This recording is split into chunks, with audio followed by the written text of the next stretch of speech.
नमस्कार स्टूडेंट्स, राजकीय महाविद्यालय बारा के यूट्यूब चैनल पर आपका स्वागत है। हम बीएससी पार्ट फर्स्ट के मैकेनिक्स में कोरियोलिस फोर्स पढ़ रहे थे। कोरियोलिस फोर्स के बारे में हमने अब तक ये पढ़ा है कि कोरियोलिस फोर्स क्या होता है, किस कारण से उत्पन्न होता है, किस प्रकार का बल होता है और किसकी डायरेक्शन क्या होती है। और उसके पश्चात हमने इसके कोरियोलिस फोर्स का एक एग्जाम्पल लिया था, और जो सबसे आसान और सिंपल एग्जाम्पल है कि कोरियोलिस फोर्स की जो घटनाएं हैं, उसका प्रभाव है, वो हम अपने दैनिक जीवन में देखते हैं।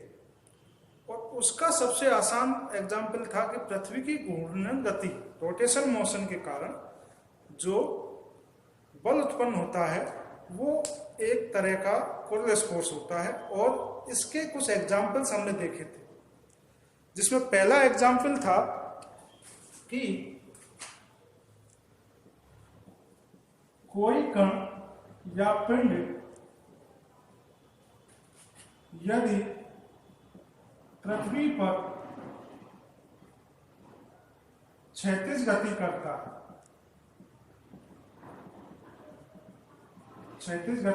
है तो क्या घटनाएं होती हैं। मान लीजिए कोई पिंड बिना किसी घर्षण उसके सरफेस के पृथ्वी पर ऐसे गति कर रहा है, ऐसा तल हो जिस पर किसी प्रकार का फ्रिक्शन ना हो, तो उस पिंड पर कोरियोलिस फोर्स अप्लाई होता है। और यदि ये उत्तरी गोलार्ध में है तो दाईं ओर उस पर बल लगेगा, यानी वो अपने मार्ग से किधर रखेगा, दाईं ओर रखेगा, पृथ्वी के रोटेशन के कारण। और यदि दक्षिणी गोलार्ध में है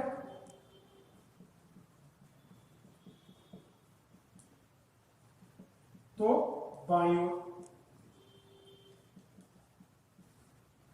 और इसी बल के कारण उत्तरी गोलार्ध में चक्रवातों का जो घुमाव है, जो चक्रवात की दिशा है, वो इस प्रकार से आती है।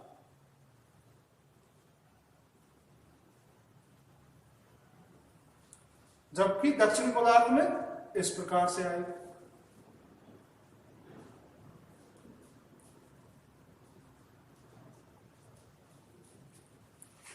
दूसरी बात, एक हमने ये घटना देखी, और यदि उत्तरी गोलार्ध में कोई नदी बह रही है, ये नदी बह रही है, तो उसके दाईं ओर का जो किनारा है उस पर पानी के द्वारा ज्यादा कटाव उत्पन्न होगा, और दक्षिणी गोलार्ध में बाएं सिरे पर ज्यादा कटाव उत्पन्न होगा, इस सिरे। और ये सारे प्रभाव किसके हैं, कोरियोलिस फोर्स के। एक हमने कुछ ये क्षैतिज गति के लिए थी। दूसरा एक एग्जाम्पल हमने लिया था कि मान लीजिए कोई कण पृथ्वी पर स्वतंत्र रूप से गिर रहा है, ये पृथ्वी का तल है और ये एक पिंड है यहां से, तो ये स्वतंत्र रूप से गिरेगा तो इस तरह से सीधा गिरना चाहिए। लेकिन इस फोर्स के कारण, कोरियोलिस फोर्स के कारण, ये अपने मार्ग से, अपने पथ से विक्षेपित होकर पूर्व की ओर जाता है। इस तरीके से किधर जाएगा, पूर्व की ओर।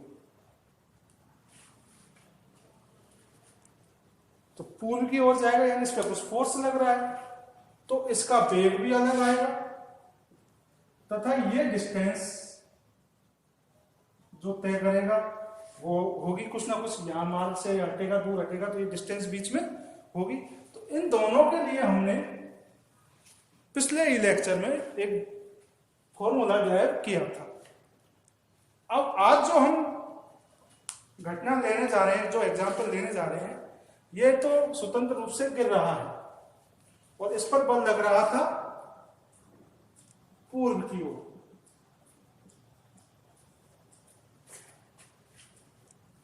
अब दूसरी घटना हम आज जो स्टडी करने वाले हैं, जिसके बारे में जानने वाले हैं, कि हम एक पिंड को, यहां से एक पिंड को पहले ऊपर फेंकते हैं और फिर वो पिंड ऊपर जाकर वापस आता है, तो इस पर भी कुछ ना कुछ कोरोनस फोर्स का प्रभाव आएगा। तो इस प्रभाव को जानने के लिए इसकी जो कोरोनस फोर्स के कारण इसके वेग में, त्वरण में और विस्थापन में जो अंतर आएगा, हम उसको आज कैलकुलेट करेंगे। लेकिन ये जो टॉपिक है ये 2 पार्टों में डिवाइड है और काफी बड़ा है। यानी एक बार पहली घटना ऊपर तक जाने की, फिर दूसरी घटना ऊपर से नीचे आने की। तो हम इसको 2 वीडियोज में कंप्लीट करेंगे। तो आप जब भी इस को देखें तो ये दोनों वीडियो को एक साथ देखें, जिससे ये आपका पूरा क्वेश्चन कंप्लीट हो। और ये क्वेश्चन आपके यूनिवर्सिटी एग्जाम के सिलेबस में भी है और मेजर क्वेश्चन है और इम्पोर्टेंट है। तो आप इसको जब भी देखें तो दोनों वीडियो को एक साथ देखें, ठीक है। तो आज का हमारा टॉपिक है कि ऊपर की ओर फेंके गए पिंड पर कोरियलिस फोर्स का प्रभाव।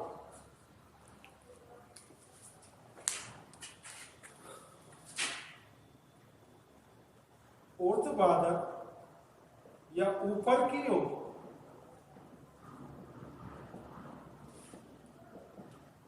फेंके गए पिंड पर कोरियोलिस बल का प्रभाव। अब इसको हमने 2 भागों में बांटा है। पहली घटना, जब पिंड ऊपर की ओर फेंक जा रहा, जब पिंड की गति ऊपर की ओर हो, पहला पार्ट। और इसको हम इस वीडियो में कंप्लीट करेंगे। ऊपर की ओर जो फेंका गया है उसको।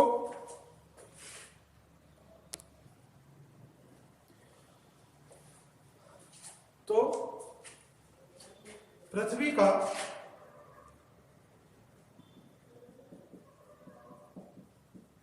कोणीय वेग ओमेगा वेक्टर बराबर, हम जानते हैं, J dash omega cos lambda plus K dash cap omega sine lambda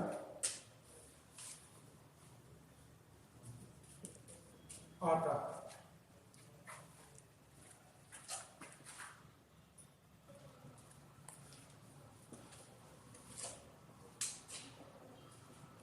तो पृथ्वी का कोणीय वेग यह आता है। अब हम पिंड को ऊपर की तरफ फेंक रहे हैं, तो उस पर जो उसका वेग की दिशा होगी वो ऊपर की तरफ होगी, लेकिन पृथ्वी के गुरुत्वाकर्षण के कारण उस पर दूसरी दिशा में, यानी नीचे की तरफ क्या लगेगा, बल लगेगा। तो t समय पश्चात पिंड का वेग b dash vector u minus G T upon के डैश। ये क्वेश्चन नंबर 2।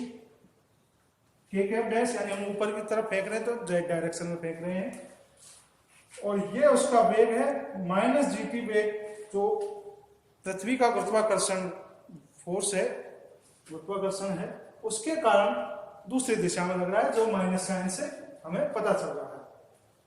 अब कोरियलिस फोर्स का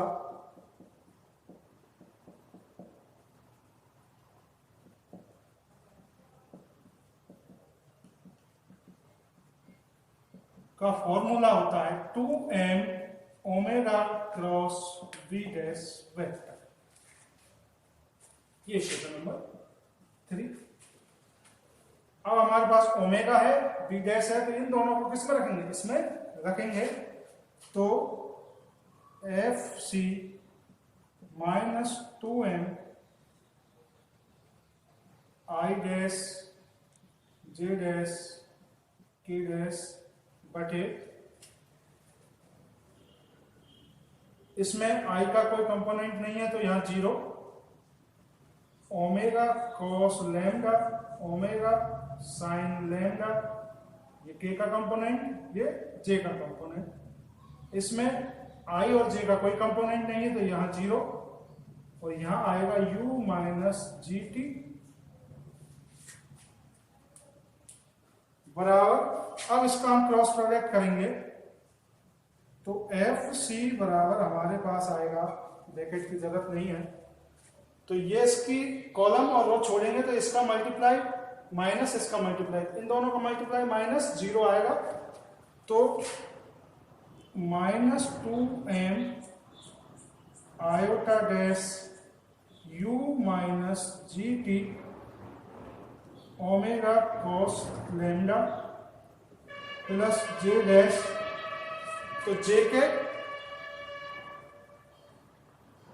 रो और कॉलम ये 0 ये 0, ये इससे मल्टीप्लाई होगा ये 0 हो जाएगा, इससे मल्टीप्लाई होगा तो ये 0, तो जे के साथ क्या आएगा मल्टीप्लिकेशन में 0, इसी प्रकार के साथ भी 0 आएगा। तो फाइनली हमारे पास एफ सी की जो वैल्यू आई माइनस, इसको आई को हम बाहर लेते हैं, minus I dash 2m u minus G T cos lambda, ये इक्वेशन नंबर 4। और 4 बहुत इंपॉर्टेंट इक्वेशन है जिसमें हमें कोऑर्डिनेट फोर्स की डायरेक्शन का पता चलता है। डायरेक्शन का पता कैसे चलता है? यूनिट वेक्टर से। और यूनिट वेक्टर इसमें कैसा है? Iota I dash sign negative, तो ये किधर लग रहा है इसमें फोर्स? ये y डैश, ये x डैश, और इसमें फोर्स लग रहा है इस डायरेक्शन में, यानी कि किस डायरेक्शन लग रहा है? माइनस आई डैश डायरेक्शन में, वो जो किधर है? पश्चिम की ओर।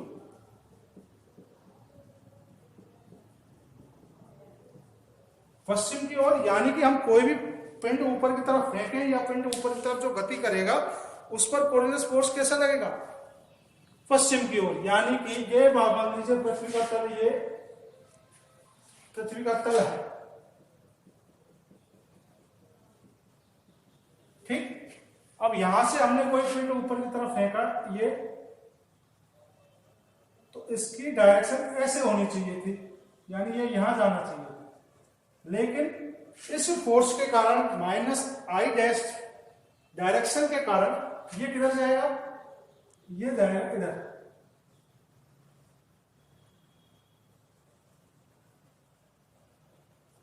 यानी कि इसकी दिशा में बदलाव आएगा। और इन दोनों के बीच की जो दूरी है ये होगी x डैश, यानी ये विस्थापन होगा।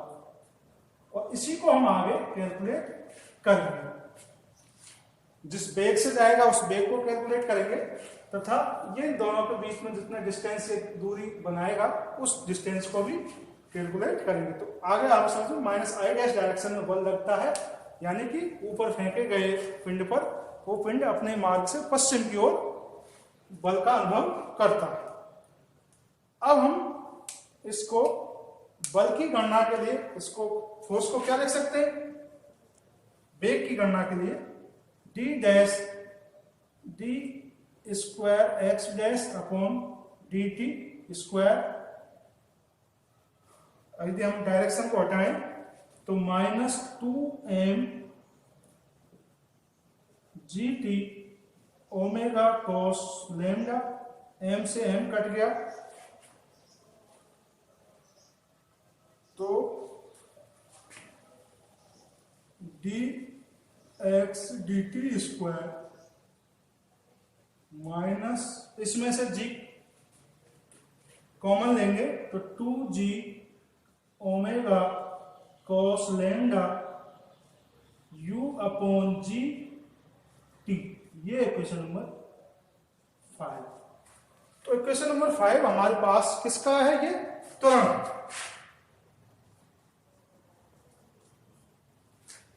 क्या है? त्वरण है। तो 5 से हमें पता लगता है कि उसमें एक नेगेटिव त्वरण उत्पन्न होता है, किसके कारण? कोऑर्डिनेट फोर्स के कारण। अब हम वेग निकालते हैं तो समीकरण 5 का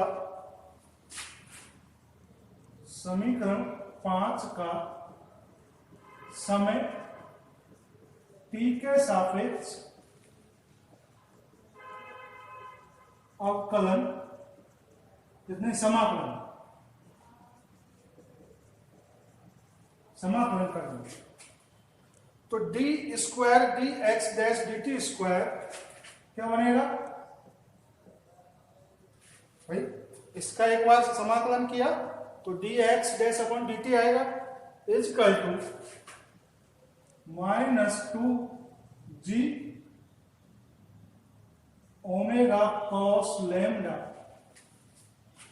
ये कांस्टेंट है तो सेम ऐसे ही आ जाएगा। अब u अपॉन g का हम एक बार समाकलन करेंगे तो t और t का करेंगे तो t square upon 2 plus a1 यहां पर एक समाकलन नियतांक है। तो t बराबर 0 पर dx upon dt equal to 0, तो a1 बराबर क्या आएगा 0। t1 प्रारंभिक में t बराबर 0 पर जब उसने गति करना प्रारंभ ही नहीं किया तो उसका बल भी क्या होगा, जो उसका वेग है वो क्या होगा 0 होगा। तो कांस्टेंट हमारा a1 क्या आएगा 0 आएगा। तो यहां से dx dash dt is equal to 2g omega cos lambda u upon g t square upon 2r, ये वेग, ये क्वेश्चन नंबर 5। तो ये 6, ये किसका फॉर्मूला आया है वेग का।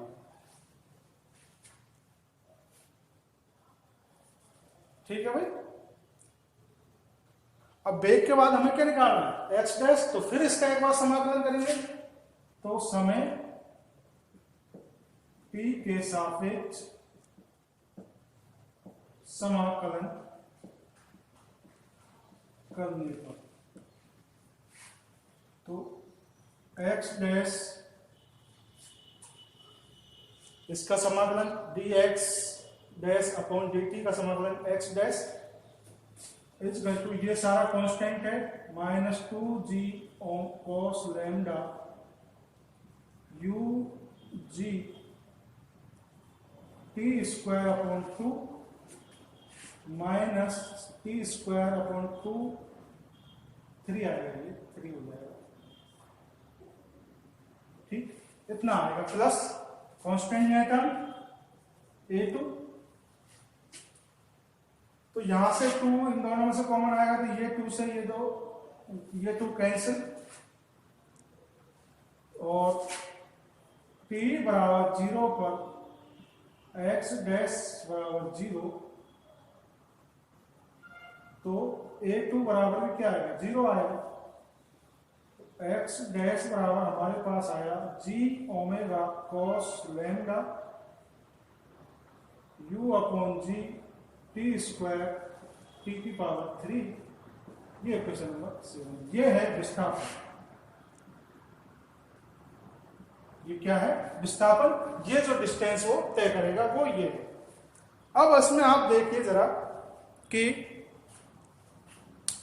दो अननोन चीजें हैं, एक तो u और t, इन दोनों को हमें इसमें से हटाना। t हमने अज्यूम किया था और u भी अज्यूम किया, तो t समय पर पश्चात इसका ये बल वेग है जिसमें प्रारंभिक वेग u है और t दोनों पर ये आधारित था। तो ये दोनों हमने माने थे कि कल अज्यूम किए थे, तो इनको इसमें से फॉर्मूलों में से हटाना पड़ेगा, इसमें से भी और इसमें से भी।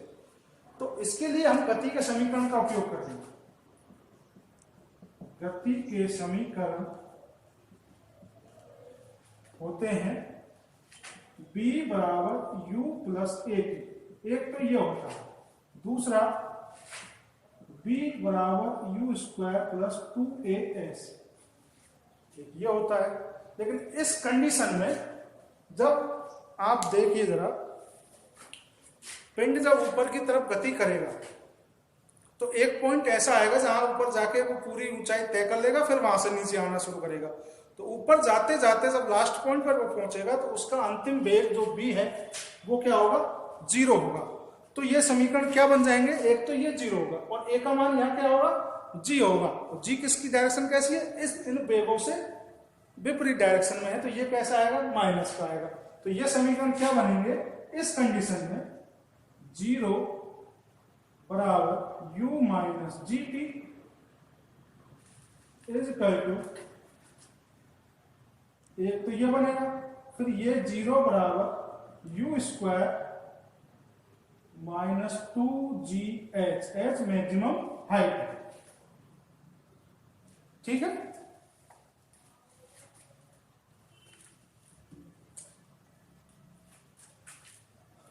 तो यहां से t का मान निकलेगा u अपॉन जी, तथा u का मान निकलेगा √2gh, ठीक है। और √2gh इसमें निकलेगा, तो ये दोनों मान यदि हम इसमें रखेंगे तो t और u के मान इसमें रखेंगे तो x डैश बराबर आएगा माइनस जी ओमेगा कॉस लैम्डा, u का मान √2gh अपॉन जी minus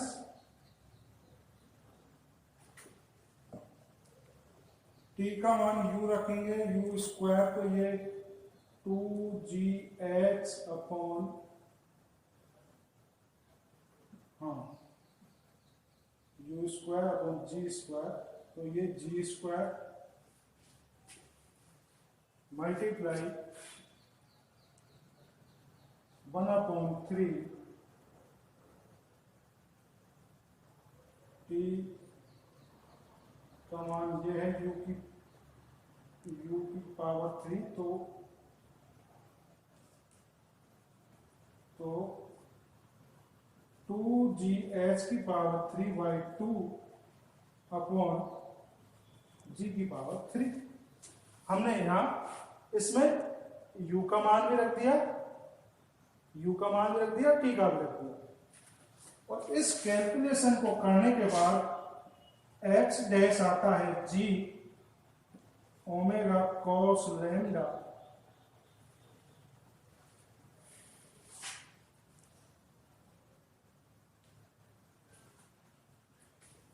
upon 2h upon g की पावर 3,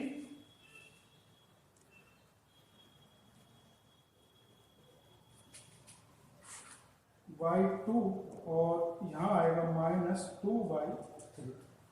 तो ये हमारा x डैश आता है। ये कैलकुलेशन आप कर लेना, इसमें कोई ज़्यादा वो नहीं है, चाहे तो एक एक का मान रख के कर लेना, ऐसे भी कर सकते हैं। तो ये हमारे पास आया विस्थापन तथा वेग b dash dx dash dt बराबर आता है। इसी प्रकार से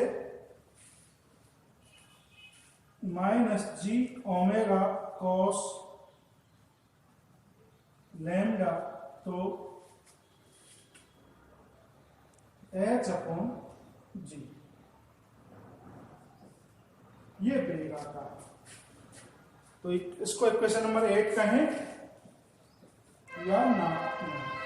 8 और 9 हमारे पास एक ऐसी घटना है कि ऐसी घटना के विस्थापन और वेग है जब कण ऊपर की तरफ जा रहा है और अंतिम समय तक पहुंचने पर वो डिस्टेंस दूरी तय करता है और उसका वेग क्या होगा, वो ये दोनों हमें फॉर्मूले से पता चलता है। ये इस पूरे एग्जाम्पल का पहला पार्ट कंप्लीट हुआ है। पहला पार्ट मीन्स यानी कि कण जब ऊपर तक पहुंच गया है। अगले जो लेक्चर है उसमें हम करेंगे कि जब कण ऊपर से नीचे की ओर गति करेगा, फिर उसमें क्या